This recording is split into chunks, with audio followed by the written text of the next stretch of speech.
Welcome to the Postal Service's Endangered Species Forever Stamp Dedication Ceremony. My name is Jack Isaacs. I'm the Forest Supervisor for the Nebraska National Forests and Grasslands, and it's a real honor for me to serve as your Master of Ceremonies this morning.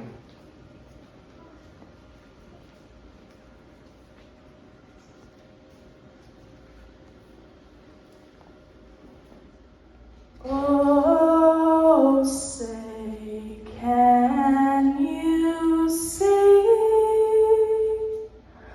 by the dawn's early light what so proudly we hailed at the twilight's last gleaming?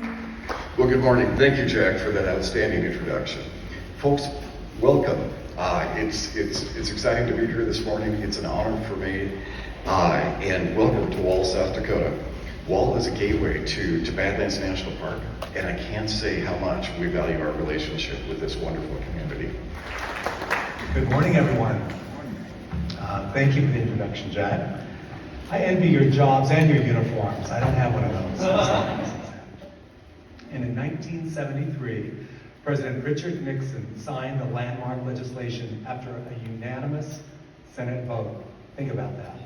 That doesn't happen very often. And so that is remarkable in itself. Not even postal reform got that many votes. So that's a beloved reform bill. One, two, three.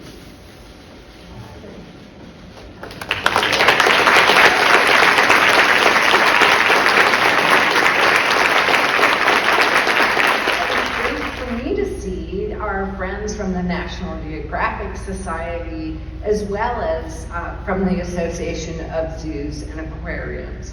Both organizations have been absolutely key partners in our wildlife conservation efforts. This year, we celebrate the 50th anniversary of the Endangered Species Act, and I would like to commend the Postal Service and Peter Pastor for your lovely comments, said better than I could have, and for highlighting this critical conservation law through today's dedication and stamp release. I'd also like to recognize Joel Sartori for your extraordinary images that are featured on the stamps. I want to welcome you all to our great state of South Dakota. I am glad that you are here to celebrate this exciting event, to celebrate Joel Sartori's work and wildlife conservation. Today, I am representing the Great Plains Zoo, but also 253 members of the Association of Zoos and Aquariums. And it also represents the tens of thousands of passionate individuals that work in our zoos and aquariums every day to save animals from extinction. Today, I have the great honor of introducing a fellow Midwesterner, acclaimed photographer, dedicated conservationist, prolific author, National Geographic explorer, and Photo Ark founder, Joel Sartori. Joel launched Photo Ark nearly 17 years ago from his hometown in Lincoln, Nebraska. It began with the audacious idea to make an ark of animal photos, but not just some animals, every species living in human care. Joel goes to great lengths to capture these photos. He's been chased by wolves, polar bears, and lions, and pelted by monkeys with you-know-what. He's contended with man-eating pigs and piranhas, survived overheating helicopters, and hauled his cameras to more than 60 countries. Why does he do it?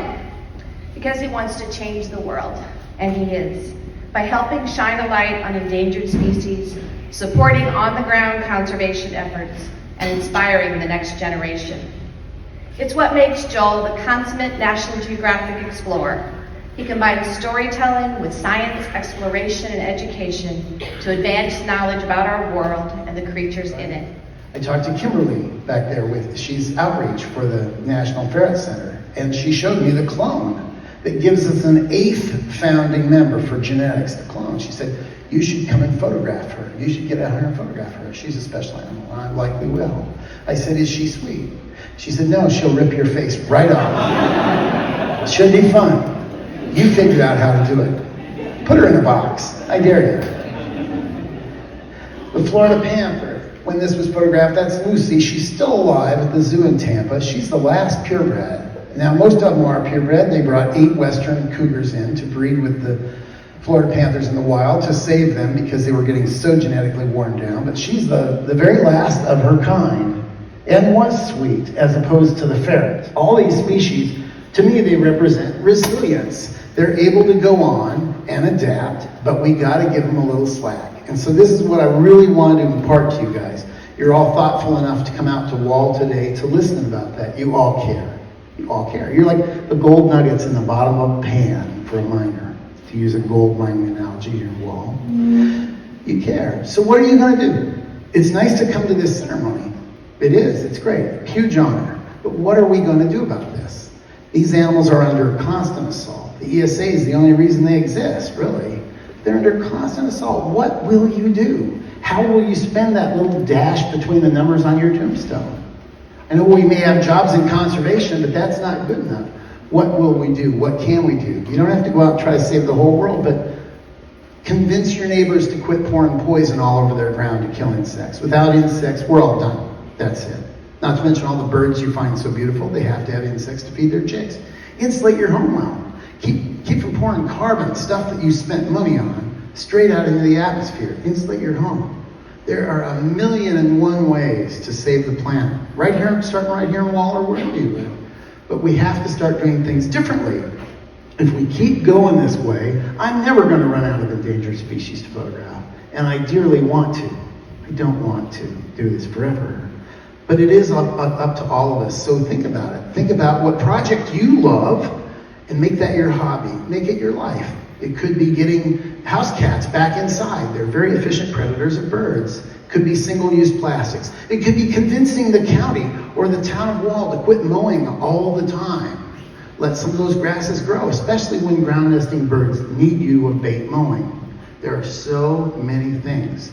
Discover what you love, become an expert on it, become the go-to person in your town that everybody comes to learn about it, and make it a life worth living, really. That's the whole bottom line.